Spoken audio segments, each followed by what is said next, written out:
Alright, I've had this shit on my hard drive for the last year plus, so I'm finally getting rid of it. Because otherwise it's just gonna sit on my hard drive and just gather dust and just never see the light of day, so yeah. So, let's talk about this drawing first. What is this drawing? This is a drawing of one of my characters in one of my stories. That's all I can say for now. Second, why is this drawing? This drawing is because I was inspired by an artist whose name rhymes with Ono Toto. We'll get back to that later, but for now we'll move on to the third thing. And the third thing you're probably wondering is, how is this drawing? So this drawing was done a little bit on Procreate and a lot of it on Clip Studio. Also, I fudged up and forgot to record the initial drafting stage on Procreate. So that's why the time lapse immediately begins with a finished sketch, because I forgot to record it. It's okay, it wasn't that interesting anyway. Oh, and I'm just using this brush that I got off the Clip Studio asset store. It just gives this really swell texture to all the lines. It's just a pencil brush meant for like sketching, but I'm using it as like not for that. By the end, I think I don't even go over the lines with like an inking pen. I think I just leave them like this, just because of how much I like the texture. Oh, and by the way, this is an export from Clip Studio's time-lapse feature. So, if the quality is bad, which it looks like on my little viewport thing, like it looks like doggy doo-doo dookie, dotty doo-goo. That is Clip Studio's fault. Okay, that is not my fault. However, it is my fault in trusting Clip Studio to have good export quality, but whatever, it's fine. I know for next time. Next time it'll be much better. Next time I won't even use... Oh fuck, I have to use it though. I mean, frick. I have to use Clip Studio's time-lapse feature because I just don't have the hard drive space for screen recording. Frick. No, but honestly, the time-lapse feature is pretty good. It's just, like, the only thing is just the freaking quality. Like, I'm trying to watch this on a computer screen, not, like, my Nintendo DS. Like, why is it 1280? Like, what? Why is 1280 pixels the highest resolution possible for the export? Like, why? How does that make any sense? Like, why? Who does anything at 1280 pixels these days? No one. No, that's the answer. No one does it. Like, I know everyone views things on their phones these days, but, like, come on. Like, give us something. Give us something to work with. Like, if we want to zoom in on a video, let us zoom in without having to, like, let us zoom in without having to count the pixels, you know? You know what I mean? Let us zoom in without seeing any pixels. I mean, that's impossible, but, you know. Fuck. Like, I'd like to make some nice close-ups of the time-lapse, but I can't. And it's so sad that I could almost cry. Moving on. Clip Studio developers, see me after class. Thank you. Everyone else, keep your tushies sitting. So let's talk about the drawing. Wow, what a crazy concept to talk about the thing that's on the screen. What the hell? So as you may have noticed with your eyeballs, I have finished the line work. Well, not finished, but I've done most of the line work, and now moving on. And I'm beginning to apply tone with the darkest values. And I'm mainly just doing this to fill in the larger areas, but also kind of just to see the composition. Like, I know that I really want the silhouette of the raven to stand out, and having things like that be readable at the beginning, it just helps me as I render. It basically just lays out the map for you for when you're applying your midtones. You know that the light's here and the shadow's here, and you just gotta connect them. Also, let me just add, I did this raven like so backwards. Like, I don't know where my brain was or what it was doing, or where, or no, or what, or fuck. I don't know where my brain was, and it's clearly still not here. But instead of painting the whole raven black and then going over with white highlights with a pencil, with a white pen, I like inked around the highlights. Like, what the fuck? Anyway, if you're doing something like this, have a reference just so you have something that you know in your head that you're aiming for. And I think I kind of did not know. That's a lie. I knew a little bit. I wanted it to look like, I wanted to have this realistic manga aesthetic. Like, not the raggedy fast food manga look. I wanted to do that gourmet shit. That shit that tastes good. And not just taste good, but look good while tasting good. And smelled good. And like that style of manga that you see it and it makes you go, yes, this belongs in a museum. I'm sorry. I'm leaving that. Like, why did that sound so good? I'm actually kind of impressed. Anyway, what was I even talking about? You know, if this is someone's first time listening to me speak, it'll be fine. Like, who's gonna see this anyway, right? I'm really not making this easy. Okay, what was I actually talking about again? Oh yeah, making manga that belongs in a museum. That's literally it. Making the type of manga that you can tell the artist spent so many hours of their life slaving over, putting their heart and soul and all their fingers into. Because you can tell when an artist cares so deeply about their vision and their story, and it's just all reflected in their art. Whereas the weekly or even bi-weekly manga is just gonna look, you know, like fast food. You know, it's still good, but doesn't belong in a museum. And I'm not trying to do that. I'm trying to do that gourmet shit. Like, I want you to be able to take your tongue, slide it across your phone screen, and be able to feel every single mark that I made with my pencil. Every single nook and cranny, transcending space and time straight through your phone screen and onto your taste buds. And I want to make something you can lick. And whose art do I really, really want to lick? That's right, Shin-ichi Sakamoto's. Okay, now just take a gander. Take a good long look. What do I even say? Where do I even start? Like, look at that mouth. Look at those eyes. Like, just take a look at the lighting. Like, just the lighting alone. First of all, the lighting, the drama, the suspense, the drama, the drama. Okay, see, now, what makes this art so good isn't just the level of rendering, it's the way he sets up the scenes, it's the way he lights the characters.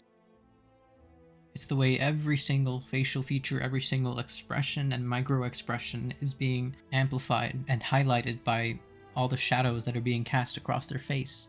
Where even on the most beautiful faces, you see all the wrinkles and all the imperfections of each expression coming to light through the lighting. And it's the parts that are in shadow that can tell you so much about how a character is feeling or thinking. And these obscured parts are just as important as the parts that are in the light. And you know, as humans, we really like to project our emotions onto things. And tell me, what better canvas for our imagination than a silhouetted figure or a half-obscured face? Because at that point, the artist doesn't even need to draw the most perfect expression. The viewer will just imagine the perfect expression for them. And trust me, a viewer's imagination is 1,000 times better than anything an artist can draw. Anything. So if you're an artist who is trying to tell a story or are trying to draw a comic, as the old pilgrims would say, less is more. Okay, did I lose you? Because I lost myself. I forgot what I was talking about. Why was I even talking about all that? Like, what was my point? Okay, going back to Sakamoto, I just need to point out that every drawing this guy does is like so dramatic, but like in the best way. And it makes sense too when you see his photo references. Like, there's this great documentary called Monben that featured him, and in that episode you can see his entire workflow, and he heavily, and I mean heavily, utilizes photo references in all of his work. Like, you will see him literally tracing over photos to get the right shapes and designs and patterns, pretty much whatever he needs. But he is the one setting up the models, setting up the props, setting up the outfits, positioning the lighting. He is holding the camera. He is deciding all the camera angles. He's literally the director. And it's the exact same as if he were setting up a stage. He gets all of his performers into position, and then the camera becomes the audience. And I think that's part of why you can feel so much drama from his illustrations, because it was always there straight from the beginning. It was always there from the moment he grabs his camera. And that drama is never lost in translation when going from photo to drawing. It's always there. Which is just crazy for me that he actually manages to do that, because it's like the hardest fucking thing in the world. Like, just the ability to go from a photo reference to a drawing without it looking like a fucking WikiHow picture. That's talent. Anyway, that's not what I did. I didn't use any photo references, and I think you can tell, like, not just from the perspective of lighting, but just from the perspective of anatomy and specifically facial features. Because I could have pushed the realism a lot more if I'd had more specific or more intentioned reference, but I didn't have any at all. And I'm not complaining at a lack of resources or anything. I was just lazy. And while, yes, this character is, like, conventionally beautiful, their face is very generic and not unique at all. And that's okay, but that's, you know, that's where I can improve. A year ago when I drew this, I wasn't thinking that way, but the present me, looking back, I would have tried to have made her look a little bit more unique in terms of proportions anyway. I mean, she's supposed to be very beautiful, yeah, but, like, you know, you can be beautiful while having more unique features. Anyway, I guess that's just like my evolving tastes. Wait, I have more to say, more self-critiquing, because I feel like there's beauty in expressing emotions, and I gotta say, this girl ain't expressing much. And that's totally not an issue at all, but, like, it depends on what the scene calls for, and this scene that I'm depicting doesn't necessarily call for an exaggerated expression. Like, I was going for a very low-key and subtle mood. Basically the opposite of dramatic, which is the opposite of Sakamoto. So, all that to say that this isn't really a great example of the kind of drama you'd see in Sakamoto's works. So, gonna have to do a better drawing. Fuck! Like, this piece adds drama in the form of lighting, and I would say, like, staging, but it doesn't have that same drama in the expression, the drama that completely devours the face. And that's something that having a photo reference can totally help with. And honestly, when you're working with a semi-realistic style, it just helps. It just helps to use people, actual people, because there are just so many subtleties in a human's expression that can only really be captured from a photograph.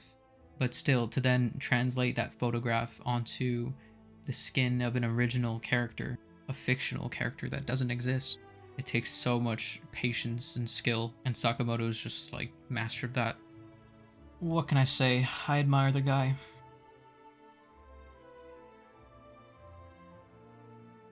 So basically, in short, if I can summarize what I've been trying to say, but I didn't really say it that well, Shin-ichi Sakamoto's art is the driving inspiration behind this fucking car, behind this piece. So this is essentially my attempt at his style, or at least something a little bit like his style. Not quite there yet, but you know what? I think I did a pretty good job, because you know what? I didn't say shit. I didn't say shit on social media. And shout out to this person, because this person clocked it immediately. I didn't mention anything about Sakamoto in the post. I just posted the thing, and then boom, I got this comment. So thank you very much. Well, there's really only a minute of footage left, and I didn't really talk about what I was physically doing in the time lapse. Well, listen, all I can tell you is it takes a lot of freaking hatching. I mean, as you probably, you know, surmised with your own eyes, I actually did and then undid and then redid and then undid and then redid the hatching, the cross hatching, like genuinely 4 times. And you can see how much of the time lapse that took. I think I spent, I don't know, 15 hours on this drawing, maybe even 20. And more than half of that time was spent drawing straight lines. And then at the end here, I was like, okay, wait a minute. I was like, fuck this. I'm just using like the sandblaster brush. And I just sandblasted like a ton of noise, which helped to deepen all the core shadows.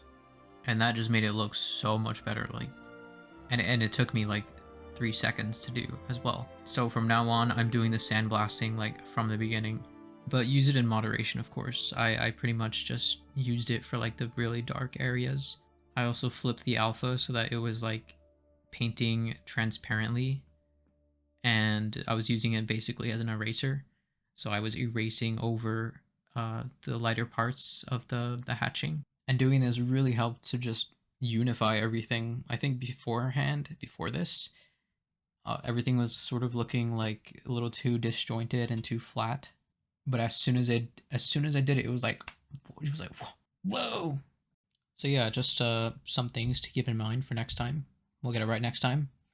Okay, but that's not even the real problem. The real problem is that I trusted Clip Studio to record this time lapse. I spent 15, probably 20 hours drawing this, right? And I was like, oh my god, the video is gonna be so cool. It's so cool. I can't even use the footage because it's in 1280p. Oh, that's a blank black screen. Guess that's the end of the video. Thanks for watching. I guess. See ya. Okay, listen. After making this video, I'm like unsatisfied. So I think I'm gonna make another video about this topic, because I feel like it wasn't really helpful. Like I didn't like I just listened to it back. It's not very helpful. Fuck. It's just me blabbering, but like I've seen worse videos on YouTube, so I feel like it's okay to post it, even though part of me doesn't want to. But if I don't post this now, I'm probably never gonna fucking post it. So I'm just posting it. Thank you. Thanks for that. Thanks for watching.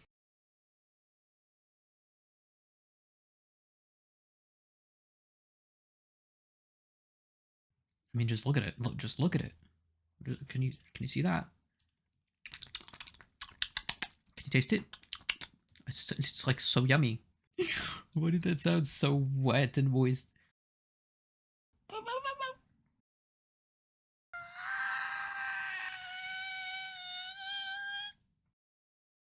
What's up, everybody? Welcome back to my channel. Today we're doing a 7-minute maxa. Welcome back. Welcome. Yeah.